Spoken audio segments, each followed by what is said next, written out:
welcome to the Clinician Researcher Podcast. I'm your host, JSN Wemina, and it is such a pleasure to be talking with you today. I'm excited to bring you today's episode where we are talking about the keys to your success in 2024. By now, 2024 is a couple of weeks old. But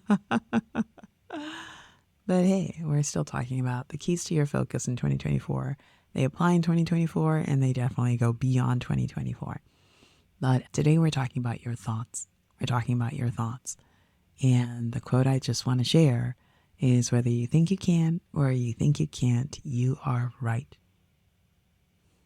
Okay, so we're talking about the quality of your thoughts. And we recognize that how we think drives our lives. And we know that intuitively, but we don't necessarily take the time to guard the thoughts that we have. And I want to just help you today, and help me too, by really thinking about really focusing on the quality of our thoughts and how to create thoughts of high quality. And it's so important because if we can create high quality thoughts, we can have high quality experiences, we can have high quality outputs, we can have a high quality life. But it all comes to, first of all, creating the kind of thoughts that create the high quality life. Now, one of the things I struggled with when I first started my faculty career was I thought I wasn't qualified. And I heard it enough times. And in retrospect, I see what people were saying. They were saying, hey, you don't have enough experience doing research. You don't have enough experience leading a research program. You don't have enough experience doing research in terms of research methodology.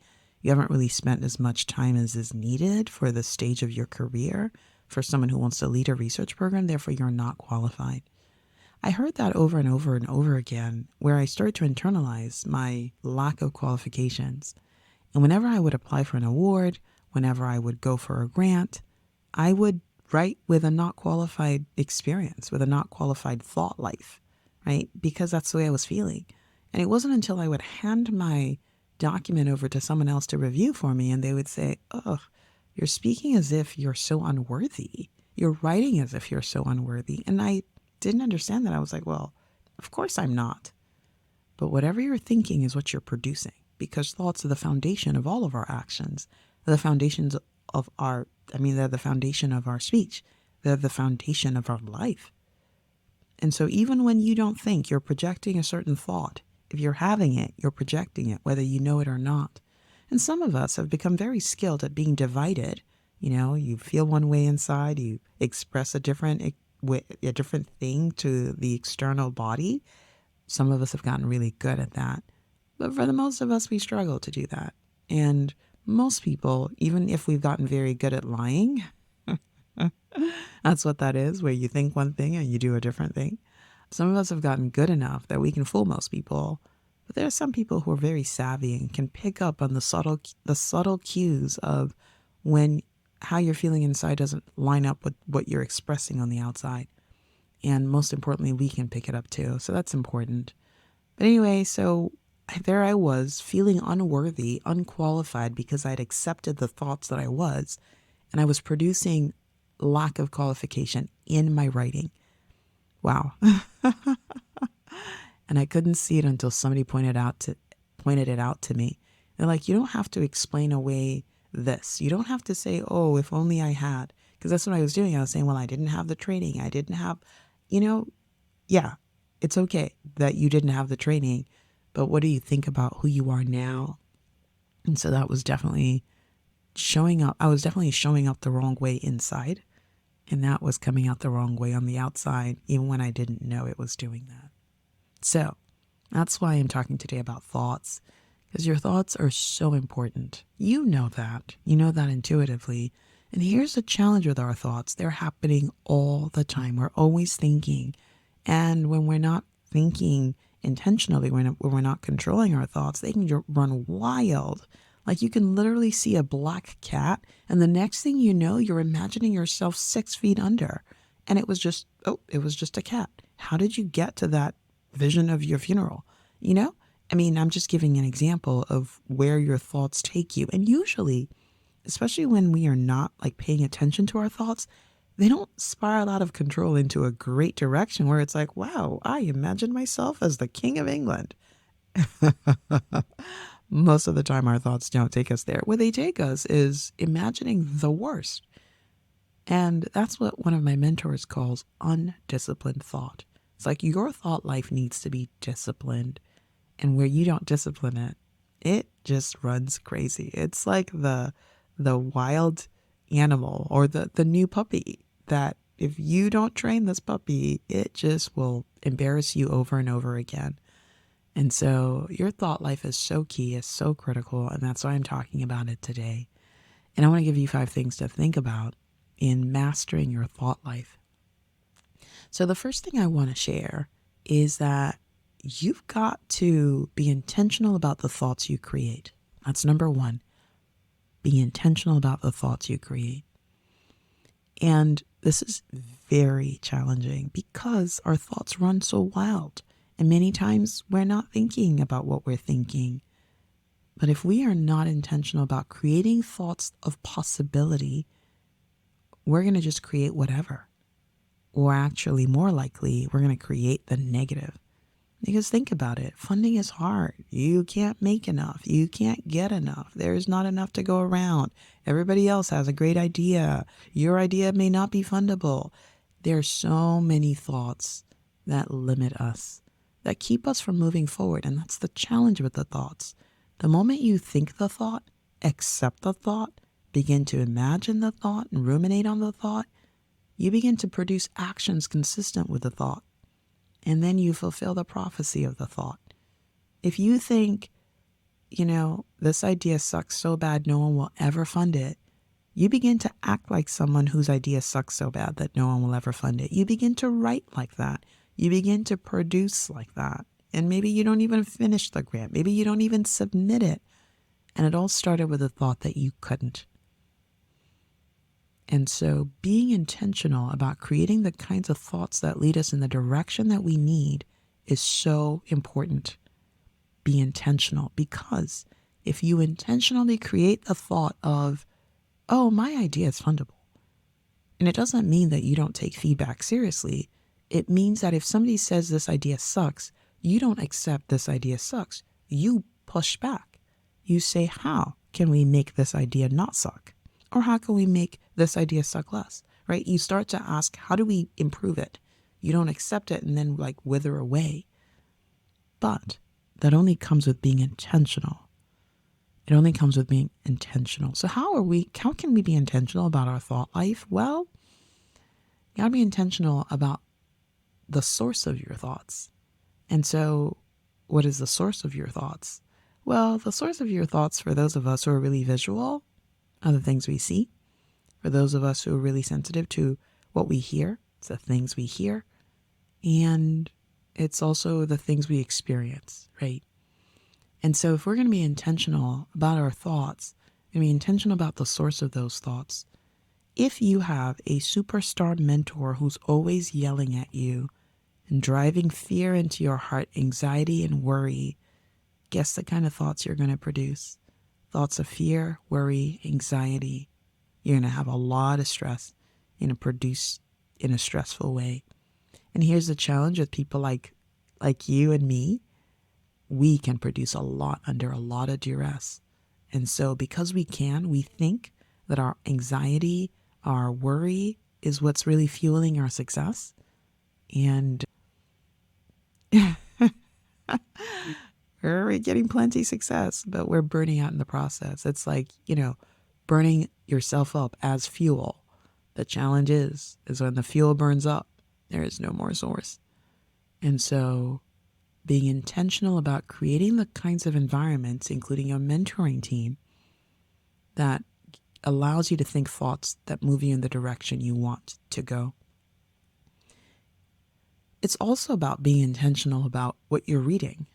So what's the quality of the thoughts, the ideas that enter your mind? What's the quality of the entertainment that you watch?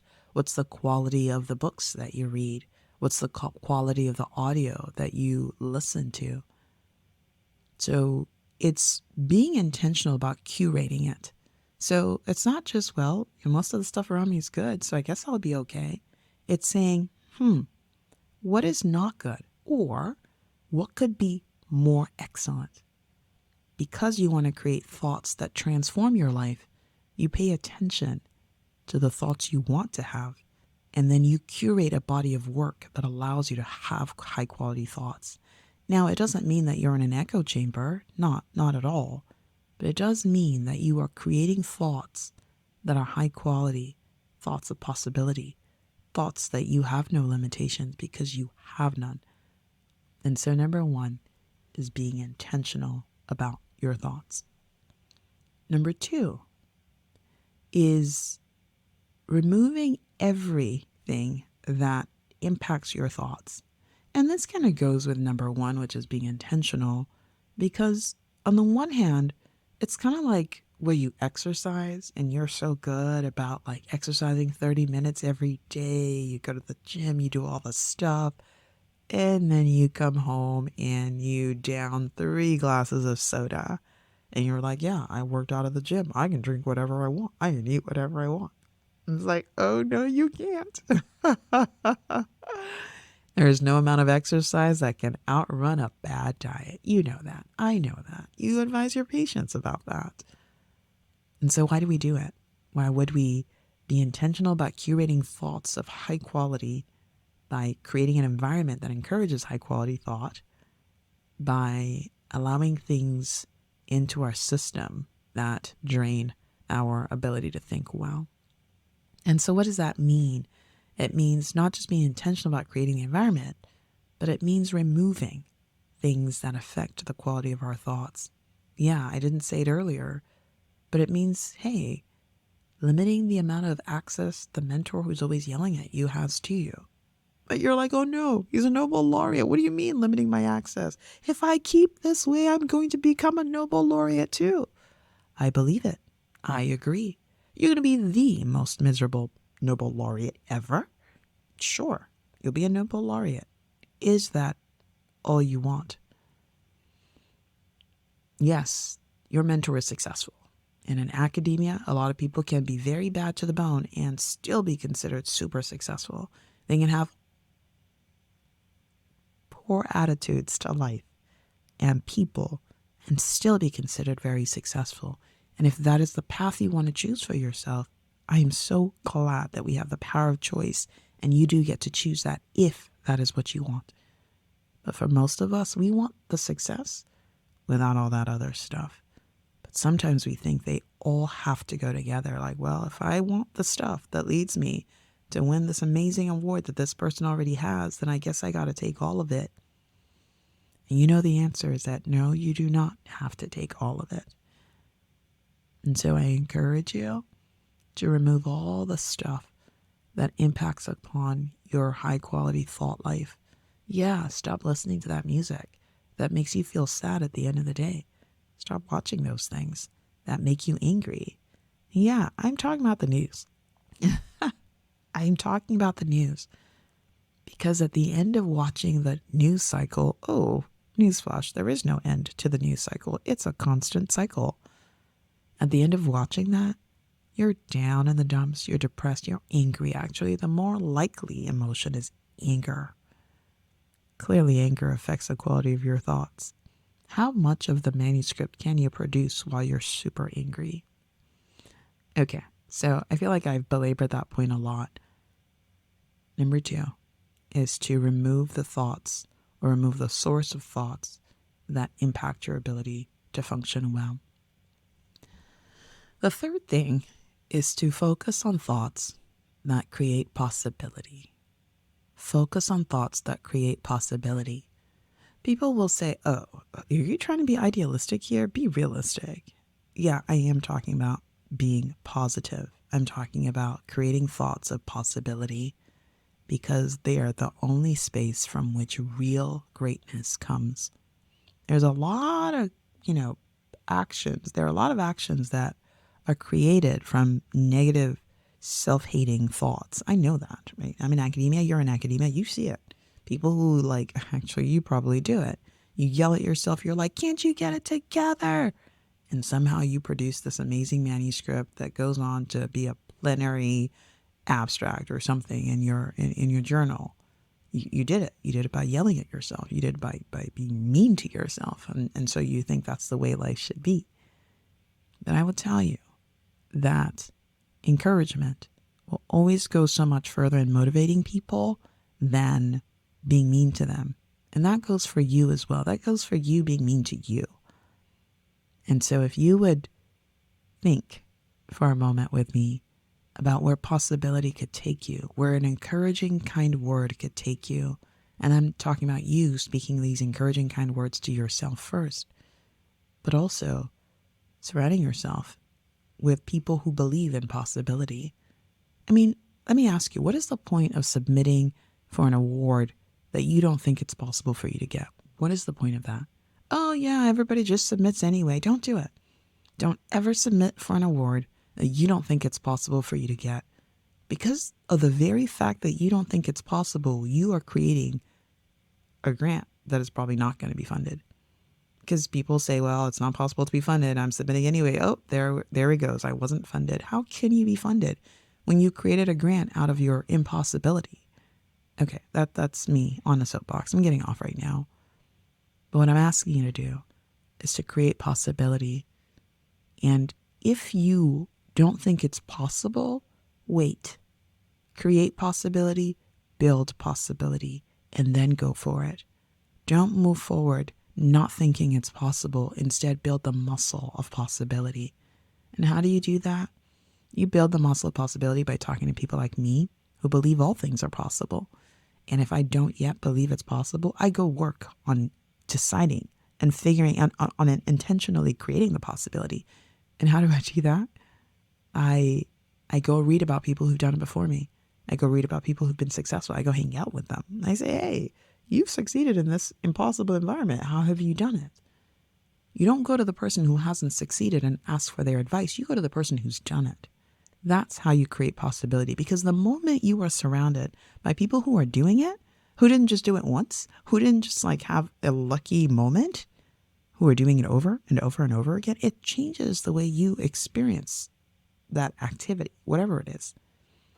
And so, number 3 is create possibility. Create possibility. Number 4 is have thoughts that are grounded in objective truth. Oh, I want to say this again. Have thoughts that are grounded in objective truth. And this is the point at which people will say, well, the objective truth is that funding is impossible. It's one objective truth. Why would you stake your life on that one? Another objective truth is that there are a group of people for whom funding is never impossible. Okay? Go find out the truth of their lives. Because I have to tell you, and I think you know this, all success is intentional success. Success never happens overnight. You know that. People may discover you one day and say, oh, wow, what an overnight success, because yesterday I didn't know you and today I do. Therefore, you're an overnight success. But all success takes work. In the same way, if we think about it, all lack of success also takes work, just a different kind of work, the anti-work, the negative work. Not saying that people who are not successful don't work hard. I'm just saying that there are strategies that lead to success. Nobody is successful by accident. And so in grounding yourself on the objective reality of truth, you go figure out, what do these people who succeed all the time do? What do they do? Because they're doing something different from you. You want to know what that is. And that's how you ground yourself in objective truth, objective reality. Again, there are many objective realities. That's the objective reality of I can never get funded. And we are surrounded by so many of those people because they're very loud and very vocal.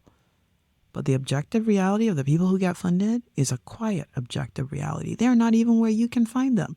Sometimes you have to dig them out from dig them out from their bunker where they're holed up doing the things that are making them consistently successful. But you can find them if you choose. And then you ask them and they will tell you if you choose to listen. So, ground your thoughts in objective truth, not in the objective truth of the people who haven't succeeded that surround you, but in the objective truth of the people who succeed again and again and again, because success does not happen in any sphere of life by accident. Okay, I mean, if it happens by accident, it's called the lottery, and we know what happens with people who win the lottery. Okay. Number 5 is have thoughts that are consistent with your desire. What do you want? What do you want to see for yourself? What do you want to see happen in your life? Those are the thoughts you entertain. The things you don't want for yourself, those are the thoughts you banish. Those are the thoughts you starve. Those are the thoughts you kill. That sounds gory, doesn't it? But yes, you nurture the thoughts that lead you where you want to go. And the key is first deciding, where do you want to go? Where do you want to go? And that harkens back to number 1, being intentional about the thoughts you create. And maybe this should have been number 1, is deciding first, who do you want to be? Where do you want to go? How do you want to show up? And that helps you create the umbrella for what you're going to create in your thought life, for how you're going to support your thought life, for how you're going to weed out the things that don't belong. Because they could be good thoughts to someone else, but they're not the right thoughts for you because they're not your thoughts. And here we are in academia, where the thought of the loudest mentor, the most obnoxious mentor, is the thought that prevails. Oh, no, that's the worst idea ever. Throw that idea out. Let's not do that anymore. And then you're like, okay. I mean, your mentor is correct. It probably, doesn't work as is. But it's what you want to do. And if it's what you want to do, it's worth fighting for. And so it's not, the answer should not be okay. The answer should be, well, how? How can I get to the place I want? How can I get to the destination I want to? And so, an important key to your thought life is defining who you want to be, where you want to go, because that defines the kinds of thoughts you need to have so that you can get there. So be intentional about your thoughts. You want to remove thoughts that are not consistent. You want to have thoughts that are grounded in objective truth.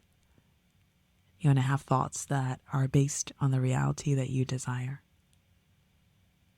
So those are the things that I am talking about today about your thoughts. If you're going to have the life you want, the life you envy, the life you dreamed of, you're going to want to master your thoughts. And these are some things to think about in enhancing the quality of your thoughts, because you're curating an environment that leads you to think the way you need to get you to the place that you need to be. All right, somebody else needs to hear this episode, and I invite you to share it with them.